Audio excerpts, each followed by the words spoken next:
Assalamualaikum warahmatullahi wabarakatuh. Waalaikumsalam warahmatullahi wabarakatuh. Alhamdulillahi rabbil alamin, wassalatu wassalamu ala sayyidina wa habibina wa syafi'ina wa maulana Muhammadin wa ala alihi wa sahbihi wa man tabi'ahu bi ihsanin ila yaumiddin. Subhanaka la ilma lana illa ma 'allamtana innaka antal alim hakim. Allahumma salli ala sayyidina Muhammadin al-fatih lima ughliq wal khatim lima sabaq nasir al-haqq bil haqq wal hadi ila siratikal mustaqim wa ala alihi haqqa qadrihi wa miqdarihi azim. Amma ba'd. Yang sama-sama kita muliakan dan kita hormati para asatidz, para guru, para kiai, juga para sesepuh, wabil khusus DKM Masjid Baitul Rahim, Pak Firman selaku ketua dan tentunya seluruh jajaran, Pak Beni selaku pembawa acara, dan juga hadirin hadirat yang insyaallah mudah-mudahan Allah senantiasa mencurahkan rahmat, ampunan dan ridha-Nya untuk kita semuanya, dan senantiasa memberikan keistiqomahan kepada kita semuanya untuk selalu dalam agama dan di jalan Allah sampai kita menghadapnya kelak. Amin ya Allah ya Rabbal alamin. Insyaallah kita akan mencoba membahas dan melihat juga mengambil pelajaran dari peristiwa yang sangat agung, yang sangat luar biasa, di mana kita berada sekarang di bulan tersebut, bulan Rajab. Imam As-Suyuti dalam kitabnya Al-Isra wal Mi'raj beliau mengatakan para ulama memang berbeda pendapat tentang bulan kapan Isra Mi'raj, namun beliau mengatakan yang paling kuat, yang paling rajih terjadi pada bulan Rajab. Kemudian yang lain mengatakan yaitu pada tanggal 27 sebagaimana yang kita rayakan umumnya di Indonesia dan negara-negara Islam di dunia ini. Bapak Ibu yang berbahagia yang dirahmati Allah, peristiwa Isra Mi'raj merupakan peristiwa yang sangat agung luar biasa. Ini nampak di antaranya kita lihat dalam surah Al-Isra ayat ke-1. Namun sebelum kita mengkaji nanti ayat tersebut, kita terlebih dahulu sejenak kita sampaikan tentang Isra Mi'raj itu apa. Kali ini mengingatnya setahun sekali, jadi kita review sejenak dan secara ringkas. Isra artinya adalah berjalan pada waktu malam. Ini disampaikan oleh Ibnu Hajar Al-Asqalani di dalam kitab Fathul Bari. Al-Isra ay sayrul lail, jalan pada waktu malam. Kalau jalan pada waktu atau pergi secara umum namanya dhahaba dalam bahasa Arab. Tapi kalau jalannya pada waktu malam hari, bahasa Arabnya itu adalah sar atau asra. Ya, makanya Isra ini adalah sayrul lail, jalan tapi khusus pada waktu malam. Kenapa demikian? Karena Isra ini adalah Allah menjalankan Nabi Muhammad dari Masjidil Haram menuju Masjidil Aqsa pada waktu malam hari. Pada waktu malam hari itu belum terbit matahari. Kemudian Mi'raj adalah naiknya baginda Rasulullah SAW. Allah naikkan dari Palestina al-mahbubah, negara tercinta kita kepada Allah senantiasa menolong, dan Allah mansur ikhwan mujahidin di Palestina. Dari Palestina, dari Masjid Aqsa naik kemana? Ke Sidratul Muntaha. Sidratul Muntaha ini Bapak Ibu kata para ulama tidak pernah ada satu pun makhluk yang menginjaknya kecuali Nabi Muhammad. Karena dia berada di atas langit ketujuh. Di langit itu ada 7 lapis kata Allah. Di atas langit ketujuh Sidratul Muntaha. Malaikat Jibril ikut menemani Nabi Muhammad, tapi begitu masuk Sidratul Muntaha, kata malaikat Jibril dan Buraq, saya mohon maaf gak bisa sampai ke sana. Akhirnya baginda Rasulullah yang sampai di Sidratul Muntaha. Ini agungnya baginda Rasulullah SAW. Itu Mi'raj, naik. Nah, naiknya ini dari mana? Dari Masjid Aqsa. Mayoritas ulama mengatakan dari tempat yang kalau kita lihat di kalender itu, dulu kalau Masjid Aqsa itu digambarkan yang kuning tuh Pak Ibu, yang kuning. Nah, ini sebenarnya bukan hanya itu, karena Masjid Aqsa itu pelataran yang sangat luas. Di dalamnya ada kurang lebih 7 masjid besar. Nah, Masjid Aqsa ini dalam, masuk ke dalam sedikit, masuk ke dalam, berarti Masjid Aqsa itu yang Masjid Aqsa ini, yang aslinya, maksudnya yang turasnya di bawah ini. Kemudian ada Qubatus Sakhra, itu namanya Qubatus Sakhra. Qubatus Sakhra ini adalah karena dari sanalah kata para ulama Nabi Muhammad naiknya dari Masjid Aqsa tersebut, dari yang kita lihat kuning itu tadi, dari Qubatus Musyarrafah, naik dari batu naik, kemudian Nabi Muhammad SAW ke atas sana.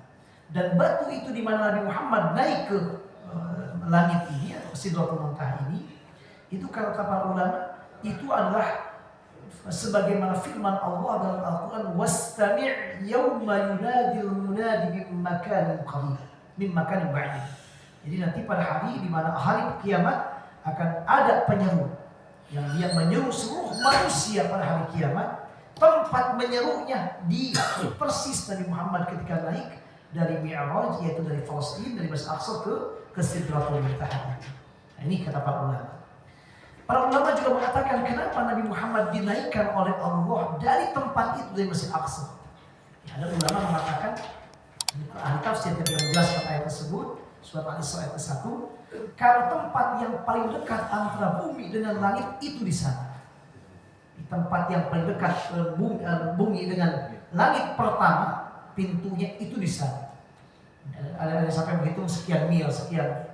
Nah, itu pendapat para ulama. Alhamdulillah, Isra perjalanan dari Masjid Haram ke Masjid Aqsa, Mi'raj naiknya dari Masjid Aqsa ke Sidratul Muntaha, itu adalah peristiwa Isra Mi'raj. Terjadinya kapan, tahun berapa? Yang jelas terjadinya sebelum Nabi Muhammad hijrah ke Madinah. Ada yang mengatakan, para ulama memang berbeda pendapat, tahun ke-10 Hijriah. Ada yang mengatakan 3 tahun sebelum Nabi Muhammad hijrah. Kemudian mengatakan 5 tahun sebelum Nabi Muhammad hijrah. Bahkan Ibnu Sa'ad dalam kitabnya Tabaqat beliau mengatakan hijrah atau peristiwa Isra Mi'raj ini terjadi 18 bulan sebelum Nabi Muhammad hijrah ke Madinah. Jadi setahun setengah sebelum beliau hijrah. Itu kata beliau. Yang jelas Isra Mi'raj terjadi sebelum Nabi Muhammad SAW hijrah ke Madinah. Dalam hadisnya ini tentang Isra Mi'raj ini sampai kepada derajat mutawatir. Apa mutawatir? Gak mungkin bohongnya. Karena yang meriwayatkan hadis tentang Isra dan Mi'raj ini itu lebih dari 40 sahabat Rasulullah SAW. Lebih dari 40 sahabat meriwayatkan hadis Isra Mi'raj. Dan hadisnya bukan hanya dalam Sahih Bukhari dan Muslim, dalam semuanya disebutkan. Dalam hadis Sahih Bukhari Muslim, saya naik ke langit ke atas, beliau menemukan melihat sungai yang mengalir, itu sungai Nil dan sungai perjalanan yang panjang sebagai kita sering mendengarnya. Kemudian naik ke langit pertama bertemu dengan Nabi Adam alaihissalam. Langit kedua naik bertemu dengan Nabi Yahya dan Nabi Isa alaihissalam. Langit ketiga bertemu dengan Nabi Yusuf alaihissalam. Langit keempat bertemu dengan Nabi Idris alaihissalam. Kelima dengan Nabi Harun. Dan langit keenam bertemu dengan Nabi Musa alaihissalam. Dan langit ketujuh bertemu dengan Nabi Ibrahim alaihissalam. Nabi Ibrahim alaihissalam. Ini perjalanan Rasulullah SAW Isra Mi'raj. Baik, kita coba lihat ayatnya. Ini menarik sekali. Allah Subhanahu wa taala menyebutkan Isra dalam surah Al-Isra. Ayat pertama. Subhanalladzi asra bi'abdihi lailan minal masjidil harami ilal masjidil aqsa alladzi barakna haulahu linuriyahu min ayatina innahu was-sami'ul basir. Adapun Mi'raj, kata para ulama, Allah singgung dalam surah An-Najm.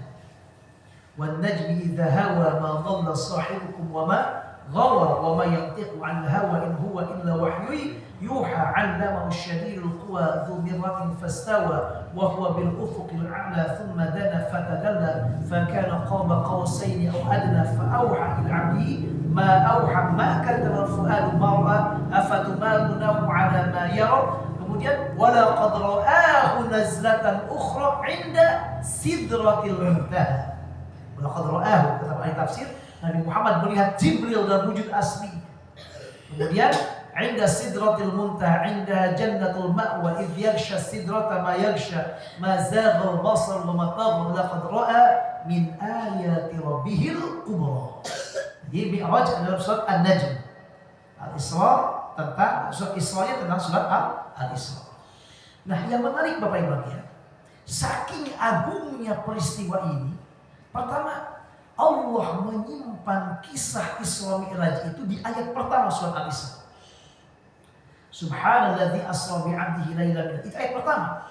Ayat kedua, ketiga sampai terakhir gak ada kaitan, gak ada cerita Isra Mi'raj, tidak ada. Hanya ayat pertama saja. Allah menceritakan subhanalladzi asra bi'abdihi lailan minal masjidil haram ilal masjidil aqsa. Ayat pertama, ayat kedua bukan tentang Isra. Ini saking agungnya peristiwa tersebut, Allah menyimpan di ayat pertama, lalu Allah jadikan sebagai nama surat. Kenapa dikatakan surat Al-Isra? Karena ada peristiwa Isra. Jadi kata apa? Dan di awal dikatakan Asra. Sementara ayat-ayat yang lain, kalau kita lihat dalam Al-Quran, surat-surat yang lain, ketika berbicara kisah, jadi surat itu diambil karena kisah di dalamnya, itu umumnya kisahnya nggak disimpan di ayat pertama, tidak. Di tengah-tengah atau di akhir. Dan yang jelas kisah-kisah yang lain, ketika Allah menjadikan nama surat, itu senantiasa tidak disebutkan hanya dalam satu ayat, tapi 2 ayat, 3 ayat, bahkan lebih dari itu. Misal kita lihat Al-Baqarah. Kenapa dikatakan surat Al-Baqarah? Ada kisah Al-Baqarah. Di mana Allah menyimpan tentang kisah sapi betina ini Al-Baqarah? Apakah di awal ayat? Tidak. Di awal ayat Allah menyebutkan Alif Lam Mim. Dzalikal kitabu la raiba fihi. Allah sebutkan Al-Baqarah ayat ke-67.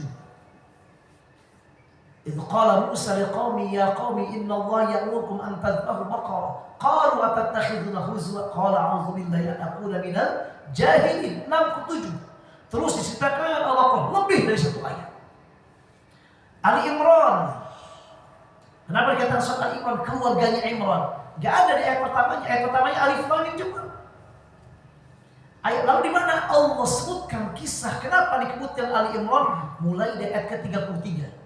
Inna wastafa Adam wa Nuh wa ala Ibrahim wa ala Imran 'ala al-'alamin dzurriyyatan ba'dhum min ba'd wallahu sami'un idz qalat imra'atu Imran rabbi inni nazartu laka ma fi batni muharraran fataqabbal minni innaka antas samiul 'alim. Terus beberapa ayat.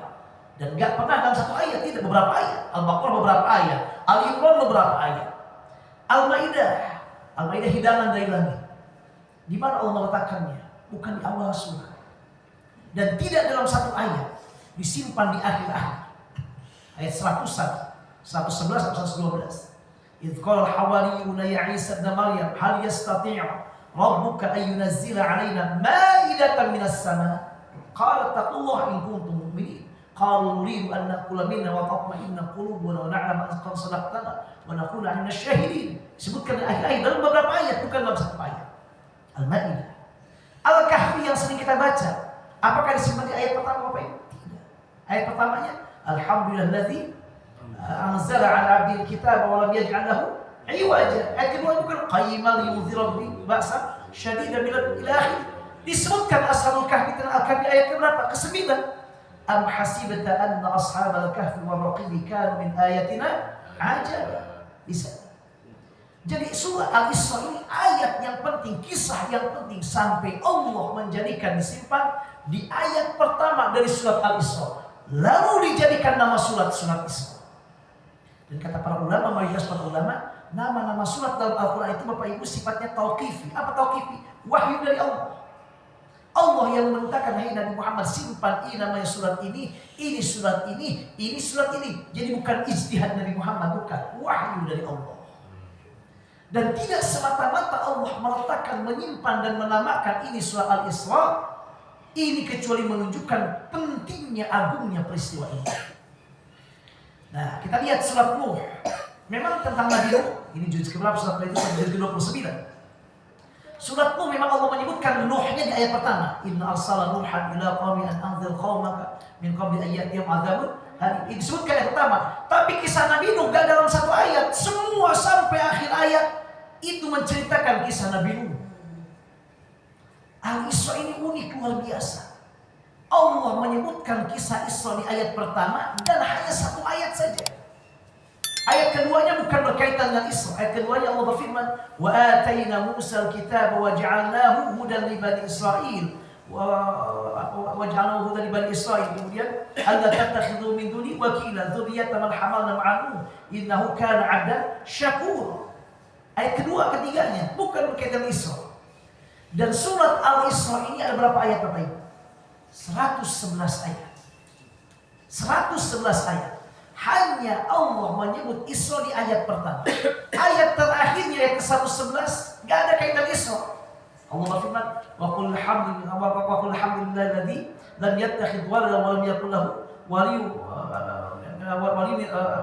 syarik minal mulk wa lam yakul lahu waliyyun yadhurru wa kabbirhu takbira." Enggak ada kaitan Isra. Jadi Isra ini hanya disebutkan di ayat pertama, tapi Allah jadikan nama surah. Bahkan yang menarik lagi Bapak Ibu, Allah awali dengan kata-kata yang luar biasa, Subhan. Kalau kita lihat dalam Al-Quran, setiap Allah mengawali dengan subhanahu untuk sesuatu yang luar biasa. Subhanahu, maha suci Allah. Dan kata orang Arab, kata Ibu Manzur misalnya kita lihat Allah mengatakan, setiap Allah menggunakan kata subhana atau tradisi orang Arab menggunakan subhana untuk lil amril mu'jal, sesuatu yang agung, yang hebat, yang luar biasa. Seolah Allah ingin mengatakan, Allah, aku pun mengagungkan peristiwa ini. Makanya Allah mengawal dengan subhana alladzi asra bi 'abdihi. Nah, kemudian yang menarik Bapak Ibu, ini kata para ulama ahli nahwu, kenapa Allah dalam surat Al-Isra ayat pertama lailannya pakai tanwin, tidak pakai alif lam. Subhanalladzi asra bi 'abdihi lailan, bukan al-lail. Lail. Ini kata para ulama ahli bahasa, ahli tafsir. Allah menggunakan dengan isim nakirah untuk menunjukkan juz'un minal lail, bahwa peristiwa Isra itu hanya sebagian malam saja. Isra Mi'raj. Maka menggunakan tanwin, tidak menggunakan alif lam. Jadi bukan semalaman penuh, tidak. Nabi Muhammad berangkat Isra dari Mekah ke Palestina, dari Palestina ke Sidratul Muntaha, dari Sidratul Muntaha kembali lagi ke Mekah. Kata para ulama diperkirakan kurang dari 4 jam. Karena semua sudah sampai lagi bagi Rasulullah SAW. Dan bukan ruh saja, Nabi Muhammad dijalankan oleh Allah ruh dan badannya. Apa dalilnya? Ruh dan badannya bukan ruh saja. Allah berfirman subhanalladzi asra bi'abdihi, dengan hambanya. Dan setiap Allah menyebutkan kata abdun dalam Al-Quran, itu maksudnya adalah badan dan ruh. Misalnya dalam Al-Kahfi, alhamdulillahilladzi anzala ala abdihi. Apakah Allah memberikan Al-Quran kepada Muhammad ruhnya saja? Tidak, dengan badan Nabi Muhammad. Maka itulah kata para ulama, peristiwa Isra Mi'raj itu adalah badan Nabi Muhammad dan ruhnya, bukan ruhnya saja. Dijalankan oleh Allah dari bumi langsung naik ke langit. Dan ini sesuatu menunjukkan agungnya luar biasa kekuasaan Allah. Allah Maha berkuasa. Nah, sering bertanya misalnya, bagaimana mungkin? Akal ilmu pengetahuan gak menerimanya, akal sehat gak mungkin bisa menerimanya. Manusia kalau mau naik ke langit perlu minimal Apollo. Orang kita sebut Apollo juga, karena ternyata yang pertama ke ruang angkasa Apollo. Apa namanya? Pesawat ruang angkasa khusus. Sekarang juga harus perlengkapan khusus, oksigen khusus, segala macam khusus. Nabi Muhammad tanpa perlengkapan itu. Apakah mungkin? Sangat mungkin. Loh, kok sangat mungkin? Karena jangankan itu, akal manusia itu terbatas. Akal kita terbatas, sangat terbatas. Banyak hal-hal yang tidak mungkin dulu sekarang mungkin. Bahkan boleh jadi yang tidak mungkin sekarang nanti menjadi mungkin. Misal, dulu belum pernah terbayang ada namanya pesawat. Gak ada pesawat, gak mungkin orang terbang dari Indonesia kemana ke Jeddah dalam 8 jam, 9 jam. Bagaimana mungkin? Ternyata sekarang ada pesawat. Gak mungkin ada pesawat jet yang terbangnya secepat luar biasa. Gak mungkin. Ternyata mungkin. Gak mungkin orang bisa menghancurkan negara lain cuma duduk aja mijit tombol boom langsung. Gak mungkin dulu. Sekarang mungkin. Artinya bahwa akal manusia terbatas. Maka oleh karena itu dia akan berkembang. Maka kalau ukuran manusia, ya wajar dia mengatakan demikian kan. Akal kita terbatas. Makanya Allah menyebutkan dalam Al-Quran luar biasa. Allah menggunakan kata asra. Subhanalladzi asra, bukan subhanalladzi saro. Jadi kata para ulama ahli bahasa, asra itu fi'il muta'addi. Fi'il muta'addi itu dalam bahasa Arab fi'il yang memerlukan objek. Fi'il itu ada dua, ada fi'il lazim, ada fi'il muta'addi. Artinya apa kalau muta'addi? Muta'addi itu ada subjek, ada objek. Ada pelaku, ada objeknya. Nah, Allah menggunakan kata asra fi'il muta'addi. Apa maksudnya? Maha suci Allah yang telah menjalankan hambanya Nabi Muhammad. Berarti subjeknya siapa Bapak Ibu di sini? Allah apa Nabi Muhammad? Allah. Apakah Nabi Muhammad berjalan sendiri atau dijalankan oleh Allah? Dijalankan. Maka Allah menggunakan asra. Allah lah yang menjalankan Nabi Muhammad. Kalau Nabi Muhammad jalan sendiri mungkin gak masuk akal. Karena dari Mekah ke Madinah dari Mekah ke Palestina perlu 1 bulan paling tidak. Naik unta saat itu. Itu kalau Nabi Muhammad jalan sendiri, maka Allah mengatakan bukan Muhammad yang berjalan sendiri sallallahu alaihi wasallam, tapi aku yang menjalankannya. Subhanalladzi asra bi 'abdihi. Maha suci Allah yang telah menjalankan hambanya itu. Artinya apa? Kalau Allah yang menjalankan, gak mungkin, yang mustahil, gak mungkin. Allah pemilik semuanya. Bisa gambaran singkatnya, gambaran logisnya biar masuk akalnya.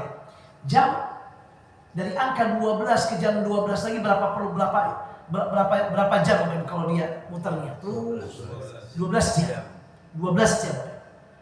Dari jam 12 ke jam 12 jam. Itu kalau jamnya jalan sendiri. Apakah mungkin saya bilang dari 12 ke 12 perlu waktu cuma 4 detik aja? Mungkin gak Pak? Mungkin. Bagaimana? Putar belakangnya orang Pak Benny. Diputarkan set. Gak perlu berjam-jam. Berapa detik udah sampai dari 12 ke 12. Loh kenapa kok bisa begitu? Karena sekarang jamnya bukan jalan sendiri, tapi dijalankan oleh siapa? Oleh Pak Benny. Jelas masuk akal Bapak Ibu? Maka oleh karena itu Islamnya demikian. Nabi Muhammad kalau jalan sendiri susah, naik ke langit gak mungkin. Maksudnya salah akal kita ya. Tapi ini dijalankan oleh Allah. Maka Allah menggunakan kata asro, bukan saro. Allah yang telah menjalankannya. Kalau bagi Allah apa? Jangankan Allah, kita aja jam 12 ke jam 12 sangat mungkin dalam beberapa detik. Apalagi Allah yang memiliki semuanya. Maka bagi Allah gak perlu ada aturan-aturan harus menggunakan pesawat ini, baju ini. Gak ada, Allah pemiliknya. Allah pemiliknya. Maka itulah kenapa Nabi Muhammad bisa dalam kurang 4 jam ruh dan badannya dalam peristiwa Isra Mi'raj ini. Kenapa? Menunjukkan keagungan Allah. Maka kita seorang muslim, kita hanya berusaha dan berdoa, tapi yakin seyakin-yakinnya akan keagungan Allah. Gak ada yang mustahil bagi Allah. Maka jangan pernah putus asa dalam hidup ini. Ketika sulit, sesulit apapun, kita mempunyai Allah Subhanahu wa Ta'ala. Dan Allah contohkan dalam Al-Quran Isra Mi'raj di antaranya. Contoh yang lain misalnya siapa? Sayyidina Nabi Zakaria gak punya anak. Gak punya anak sampai sepuh beliau. Doa, ya Allah berikan keturunan. Istrinya dikatakan akil mandul. Tapi kalau Allah berkuasa, Allah katakan apa? Huwa alayya hayyin. Itu bagi aku sangat mudah. Yang dikatakan mandul, suaminya udah tua renta, sudah beruban, yang dalam artian gak mungkin lagi ilmu manusia, kesehatan, punya keturunan. Kalau Allah berkehendak, Allah wujudkan, punyalah keturunan namanya Nabi Yahya. Ya Yahya khudhil kitaba biquwwah. Maka Isra Mi'raj menanamkan kita akan keagungan kebesaran Allah. Yang kedua, makin yakin, makin beriman, makin mantap kepada Allah. Dan termasuk juga kepada hal yang gaib. Apa yang gaib Bapak? Gaib itu sesuatu yang gak nampak oleh kita, gak kelihatan. Misalnya sekarang apa yang terjadi di depan jalan raya kita gak tahu, gaib bagi kita. Gak mungkin terlihat, gak mungkin tercapai oleh indera kita. Itu gaib. Nah, dengan Isra Mi'raj yang gaib itu hilang dengan izin Allah. Loh kok bisa? Baik, kita lihat. Rukun iman ada berapa Bapak Ibu? Nah, rukun iman. Semua yang 6 ini rukun iman gaib. Kita gak lihat, gak merabanya. Iman kepada Allah. Allah gaib. Insya Allah nanti pada hari kiamat kita bisa melihat wujuh yawma idzin nadhirah ila rabbiha nadhirah, kata Allah. Yang kedua, iman kepada malaikat. Gaib gak Bapak Ibu? Gaib. Gak lihat kita Jibril seperti apa. Yang ketiga, iman kepada kitab-kitab Allah. Gaib gak Bapak Ibu? Gaib. Taurat, Zabur, Injil. Apakah kita melihat yang aslinya? Gak ada. Kecuali Al-Quran aja, alhamdulillah. Mushafnya gak gaib bagi kita. Ada mushafnya sekarang, alhamdulillah. Yang lainnya gaib. Zaburnya, Injilnya, Tauratnya gaib. Baik, iman kepada kita. Berikutnya yang keempat, iman kepada Rasulullah. Gaib semua. Apalagi Nabi Adam, apalagi Nabi Idris, Nabi Muhammad SAW, Nabi terakhir juga. Gaib juga bagi kita. Kita gak bertemu dengan beliau, gak sejaman dengan beliau dan seterusnya. Gak melihatnya. Gaib. Kemudian yang berikutnya, yang kelima, hari akhirnya apalagi? Gaib semuanya. Bagaimana surga, bagaimana neraka, gaib kita nggak tahu. Qadar dan qadar apalagi. Tapi kita iman dengan Isra Mi'raj Bapak Ibu. Yang gaib semua itu menjadi gak gaib. Kita bisa melihat surga. Kita sudah bisa melihat neraka. Kita melihat malaikat.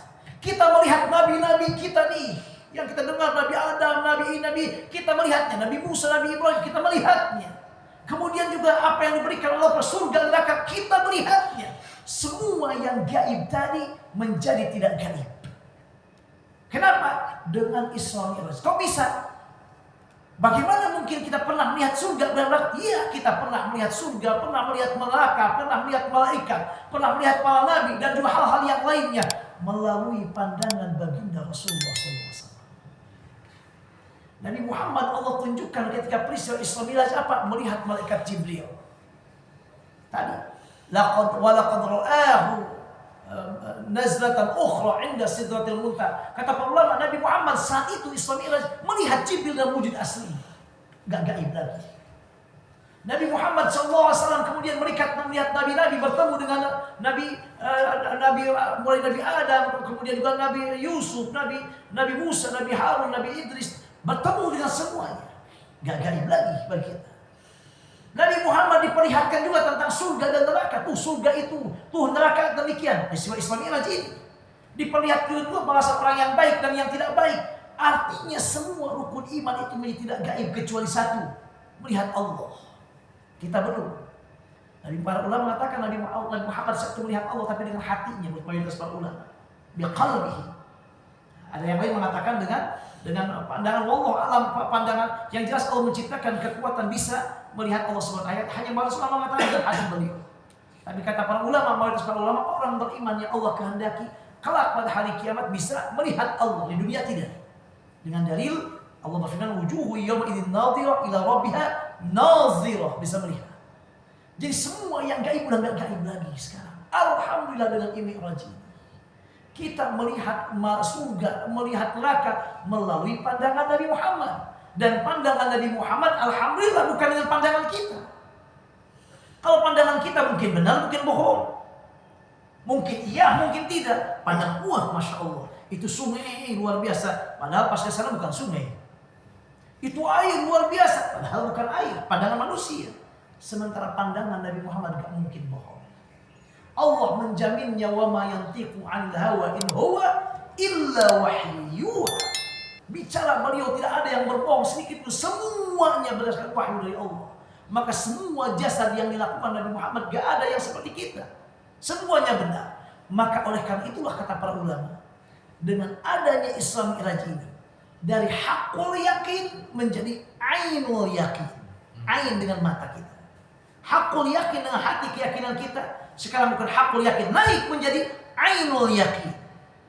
Dalam surat Al-Takatsur, alhaakumut takatsur hatta zurtumul maqabir, kalla sawfa ta'lamun thumma kalla sawfa ta'lamun kalla law ta'lamuna ilmal yaqin.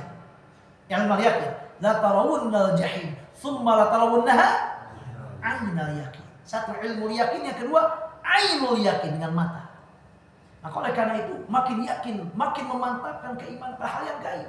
Udah gak ragu-ragu lagi, surga ada, surga neraka ada, Nabi Ibrahim ada, Nabi Musa ada, Nabi-Nabi ada, semuanya ada. Rukun iman yang keenam udah gak gaib lagi bagi kita dengan Isra Mi'raj ini.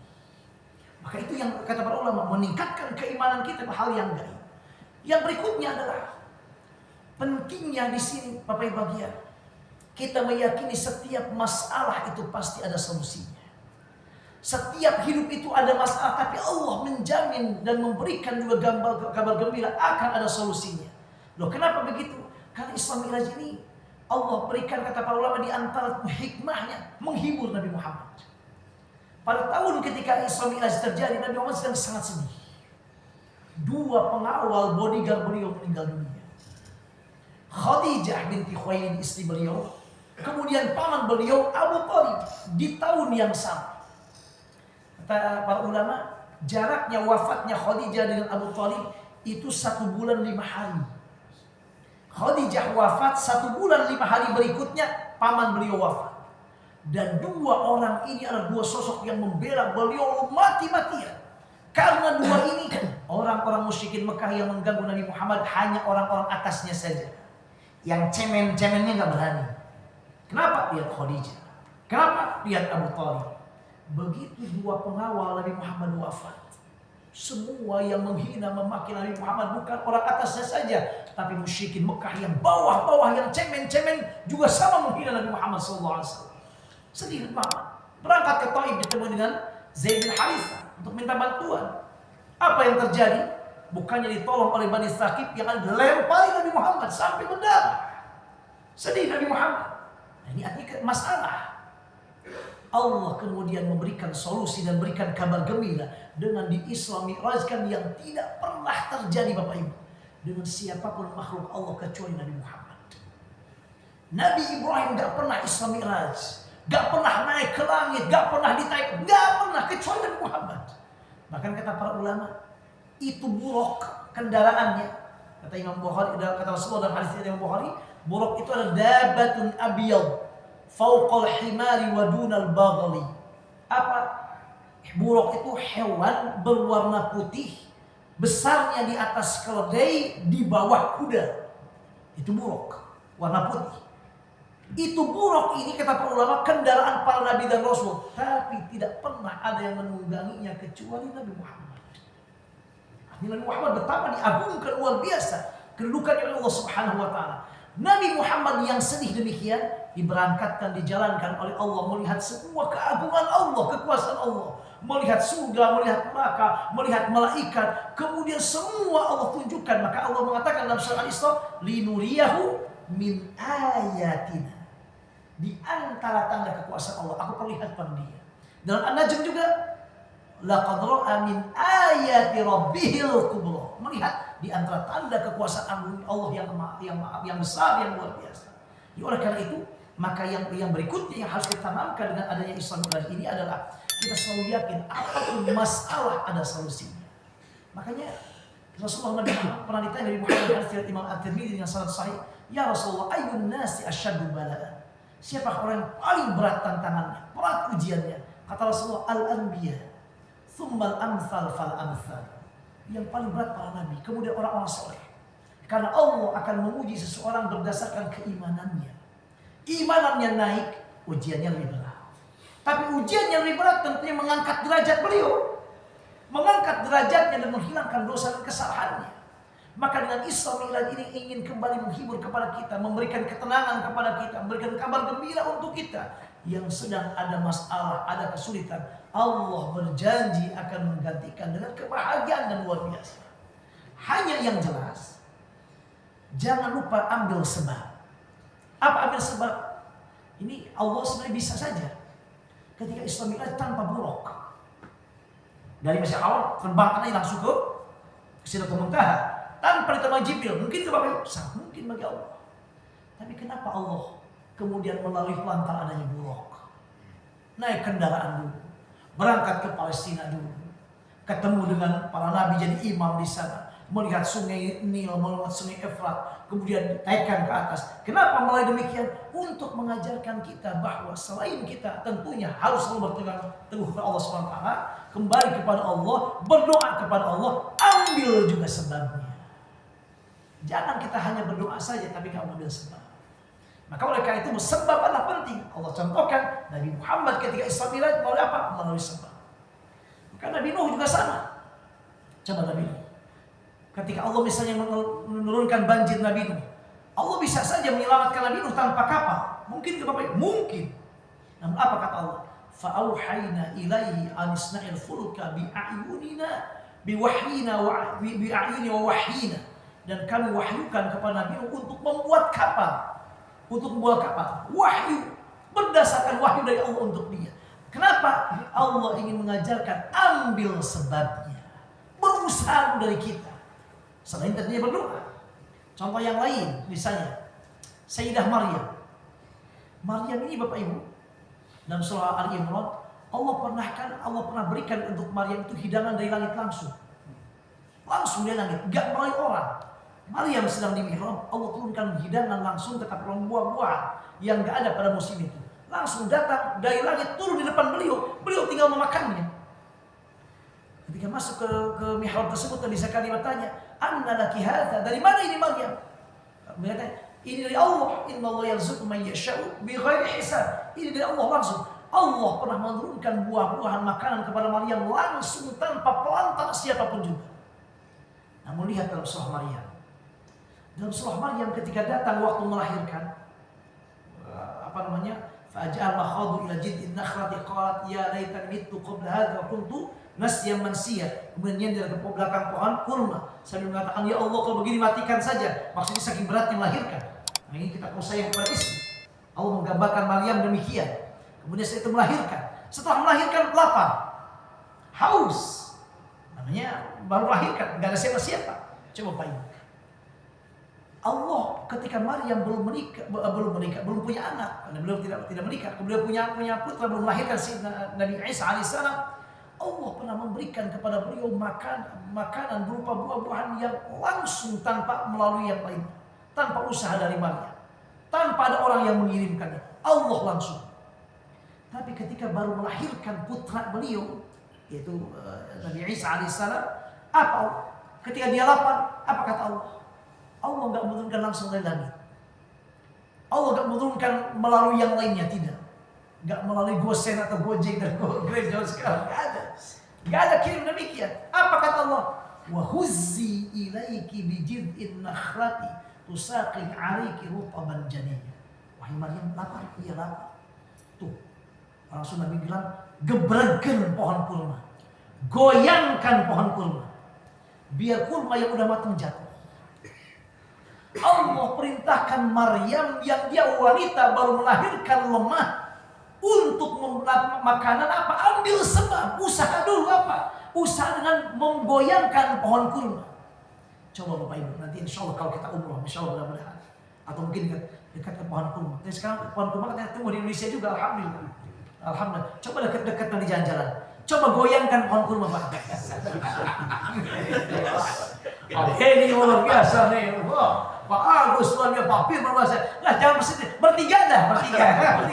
Goyangkan, biar pohon kurma-kurma yang udah matang jatuh. Ya salam, jangankan jatuh buahnya, goyang aja kagak. Itu di Mesir saya coba begini. Ya Allah, ya kecuali kalau dia masih kecil, ya belum ada buahnya. Buahnya. Goyang juga enggak, baru malah kuatan angin. Kalau angin goyang luar biasa, jatuh-jatuh kita, iya. Bayangkan Maryam, Allah perintahkan menggoyangkan pohon kurma dalam keadaan lemah. Dia wanita baru melahirkan. Padahal Allah pernah memberikan makanan langsung. Apa maksudnya? Manusia usaha. Doa. Kita dengan Palestina sekarang doa. Dengan Indonesia usaha. Doa usaha. Hasilnya serahkan kepada Allah. Namun yang jelas Allah tidak akan pernah menyia-nyiakan orang usaha orang-orang yang beriman. Innallaha la yudhi'u 'amalan mu'minin. Enggak akan pernah menyia-nyiakan orang-orang yang perbuatan orang beriman. Usaha saja. Maryam goyangkan, saya yakin enggak goyang itu. Saya yakin enggak akan keluar jatuh enggak akan jatuh buah kurmanya. Hanya Maryam harus mengambil sebab, dan yang paling utama, mengambil sebab ini adalah perintah dari Allah. Maryam hanya melaksanakan perintah dari Allah. Saya hanya usaha, hanya bekerja. Apa bekerja yang penting halal. Hasilnya tawakkalna 'ala Allah. Setelah Maryam melaksanakan perintah usaha, apa kemudian Allah yang berikan hasil. Diturunkanlah kemudian kurma-kurma, kemudian makan dengan izin Allah. Namun Allah mengingat kita apa? Gerak.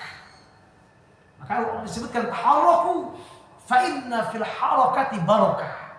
Ayo bergerak. Karena bergerak itu ada barokahnya.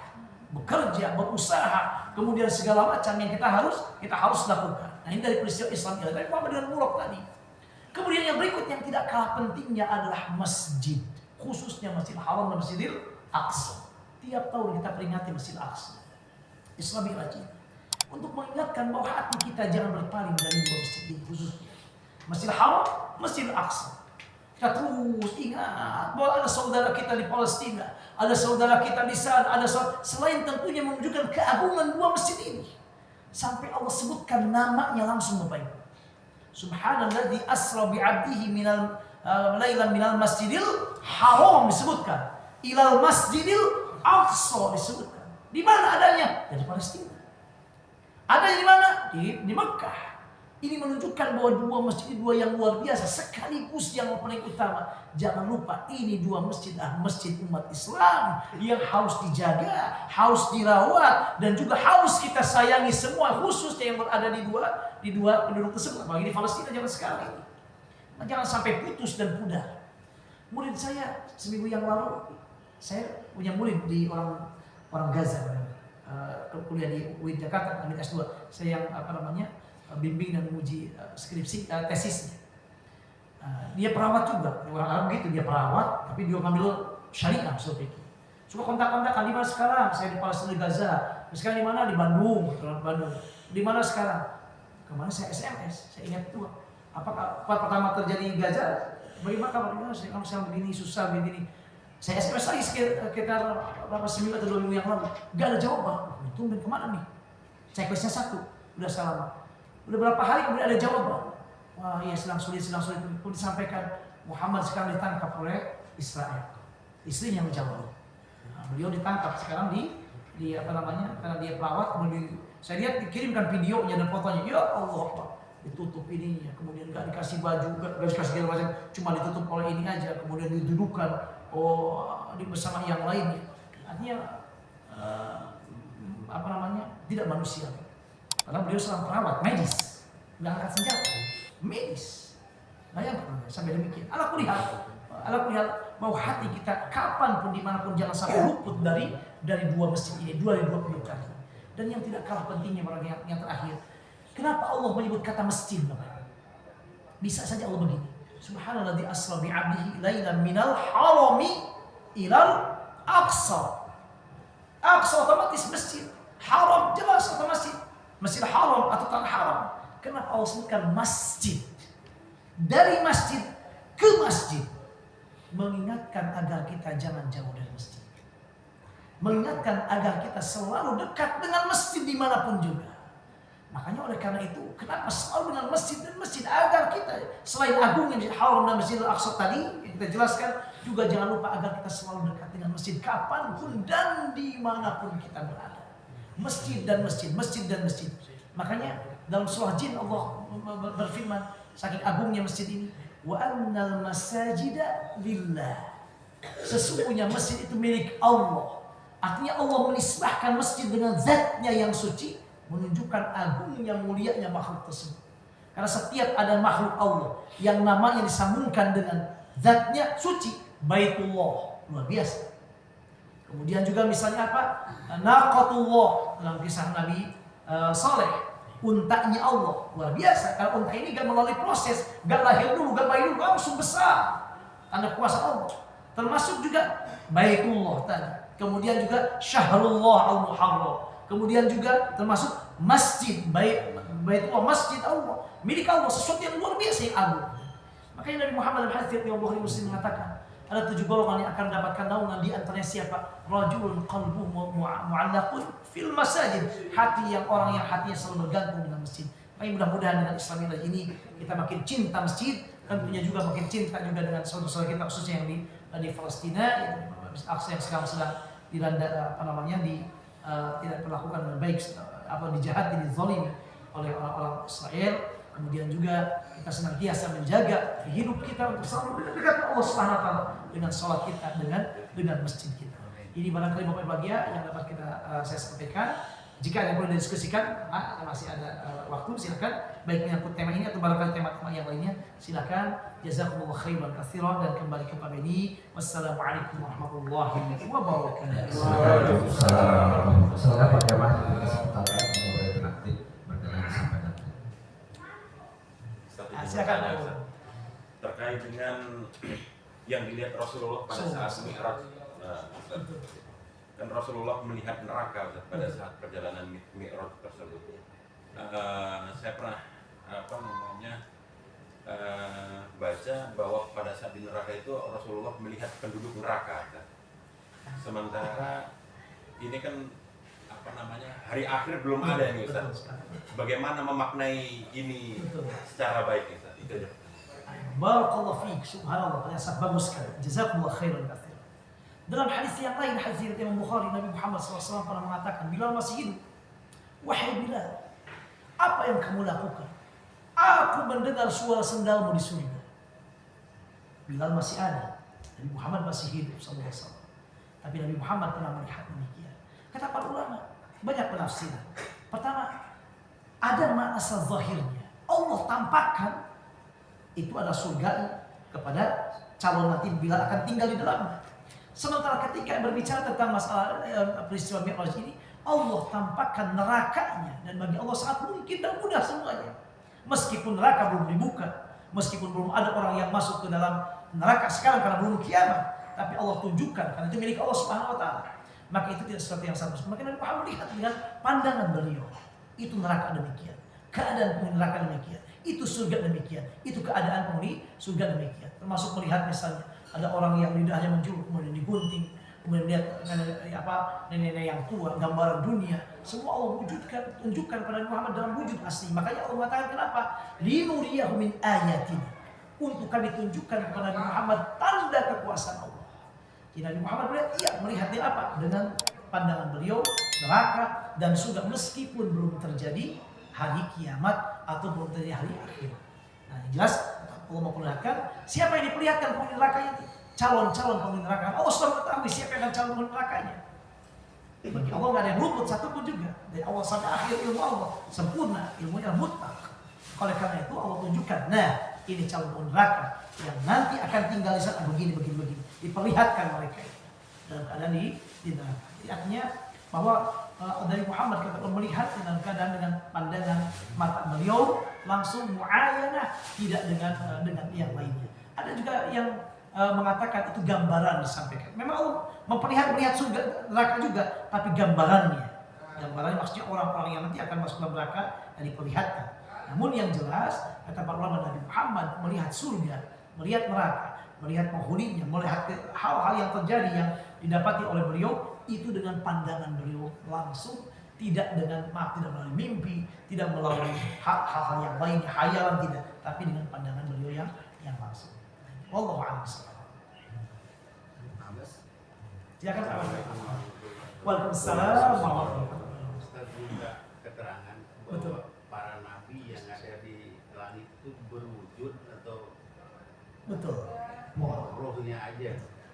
Terus masalah Nabi Muhammad ini sekarang ada di langit apa ada di surga? Betul. Barakallahu fiik. Masya Allah. Pak Haji Abbas luar biasa kan. Pertanyaan sangat bagus sekali. Jazakumullah khair. Kata para ulama ketika menjelaskan atau mensyarah hadis riwayat Imam Bukhari Muslim tadi, Nabi Muhammad melihat para nabi dalam wujud aslinya. Karena Bapak Ibu, ini ada kitab sangat penting. Imam Al-Qurtubi punya kitab namanya kitab At-Tazkirah. Imam As-Suyuti juga punya kitab namanya Syarhus Sudur bi Ahwal Maut wal Qubur, tentang alam kubur dan alam akhir. Dua buku ini menceritakan tentang ruh kita dan ruh para nabi. Apa yang kita alami di hidup nanti setelah dunia ini. Beliau mengatakan bahwa para nabi dan rasul berbeda dengan kita. Ulama sepakat para nabi dan rasul ketika meninggal dunia, maksudnya meninggal dunia bukan meninggal begitu ya, pindah alam, hidup di alam yang berbeda itu dengan ruh dan badannya. Bahkan Nabi Muhammad pernah mengatakan bahwa tanah atau hewan yang ada dalam tanah tidak akan pernah bisa memakan jasadnya para nabi. Para nabi rasul itu jasadnya Allah kemudian hidupkan di alam yang berbeda, di alam kubur dengan jasad dan ruhnya juga. Maka Nabi Muhammad SAW disebutkan dalam hadis Isra Mi'raj ini, ketika Isra beliau pernah melewati kuburan Nabi Musa alaihissalam. Kemudian kata Nabi Muhammad apa? Aku sedang melihat Nabi Musa saat di dalam di dalam kubur sedang melakukan ibadah Allah SWT. Maka para ulama mengatakan badannya para nabi dan rasul berbeda dengan kita ketika sudah meninggal dunia. Untuk kita ulama beda pendapat. Di alam kubur ada yang mengatakan manusia selain nabi dan rasul ruhnya saja, tidak dengan badannya. Yang lain mengatakan ruh dan badannya. Tapi di akhirat nanti sepakat badan dan ruh kita. Jadi para nabi dan rasul ruh dan badannya. Lalu di mana beliau berada? Beliau berada tempat-tempat yang Allah tinggikan ruh badannya. Para nabi dan rasul berbeda dengan kita dan mereka hidup. Nah, ini perlu diketahui bahwa bahwa kata mati itu bukan berarti seperti pandangan kita udah nggak ada kehidupan, nggak ada apa, enggak. Jangankan para nabi dan rasul, kita juga sama. Maka kata Imam Al-Qurtubi dalam kitab At-Tadhkirah, mati itu adalah intiqal saja. Intiqal, perpindahan ruh dari satu alam ke alam yang lain, pindah kehidupan. Artinya kita hidup juga, sama juga, tapi di alam yang berbeda. Makanya kita dianjurkan mendoakan, salam berziarah kubur. Apalagi Nabi dan Rasul. Nabi dan Rasul berbeda lagi. Bahkan Nabi Muhammad SAW mengatakan, kalau ada umatku yang bersalam kepadaku, Allah menggambarkan Allah menyampaikan kepada malaikat yang khusus menyampaikan kepada Nabi Muhammad SAW. Kemudian Nabi Muhammad menjawab salam kita. Menjawab salam kita. Artinya para Nabi dan Rasul itu hidup dalam keadaan seperti alam di dunia ini, tapi alam kubur kata teman lebih dari alam dunia. Lebih luas, lebih semuanya. Dan tidak perlu maaf, tidak perlu masak, tidak perlu berangkat ke pasar, demikian lagi. Tapi hidup seperti ini biasanya, seperti sekarang ini. Hanya nggak ada lagi kewajiban, tinggal ibadah. Ya, artinya mereka melihat Nabi Muhammad, melihat para Nabi Rasul dalam wujud aslinya. Dalam wujud aslinya yaitu para Nabi Yusuf, Nabi Idris alaihissalam, Nabi Ibrahim, bahkan berbicara. Kalau kita lihat hadisnya, Assalamualaikum, siapa ini? Ini adalah terus ada komunikasi. Dalam hadis Bukhari Muslim, Ibnu Salih, kemudian naik lagi ketemu dengan terus Assalamualaikum terus. Sampai ketika masalah sholat juga, Nabi Muhammad ngobrol dengan siapa? Dengan konsultasi dengan Nabi Musa alaihissalam. Jadi dalam wujud asli, dalam artinya bukan hanya ruhnya, badan dan ruhnya. Lalu di mana sekarang para Rasul tempatnya Allah tinggikan? Ada yang mengatakan, ya rahmatullah. Ada yang mengatakan bahwa para orang-orang yang beriman, orang-orang yang gugur syahid di medan perang akan berbentuk seperti burung-burung yang indah kemudian masuk ke dalam surga, melihat surga tapi belum bisa menikmatinya. Kemudian orang-orang yang beriman ada sebuah tempat yang ditinggikan. Yang perlu berbeda pendapat. Tapi para nabi dan rasul berada di tempat-tempat yang Allah muliakan. Hanya tempatnya apakah di bumi atau wallahu a'lam. Yang jelas di alam namanya alam kubur, alam barzakh. Apa dalilnya? Allah berfirman, "Wala tahsabanna alladziina qutilu fi sabilillah amwat bal ahya'un 'inda rabbihim yurzaqun." Jangan kau pikir orang-orang yang gugur syahid itu adalah mereka meninggal, tapi hakikatnya mereka hidup. Kalau yang gugur syahid aja demikian, apalagi nabi dan rasul. Jadi mereka ada di tempat yang Allah tinggikan, hanya apakah di langit dan sebagainya, wallahu a'lam. Apalagi Nabi Isa alaihissalam dalam keyakinan agama Islam belum meninggal beliau. Di akhir zaman beliau akan Allah utus lagi, kemudian menikah dan punya putra. Nabi Isa alaihissalam di akhir ayat kata para ulama demikian berdasarkan hadis-hadis. Nah, kemudian maka Nabi Muhammad SAW ketika melihat para nabi tadi, mulai dari ada Nabi Yusuf, ada Nabi Musa, Harun, Nabi Ibrahim dan yang lainnya, itulah wujud yang aslinya. Dalam aslinya badan dan ruhnya. Wallahu a'lam.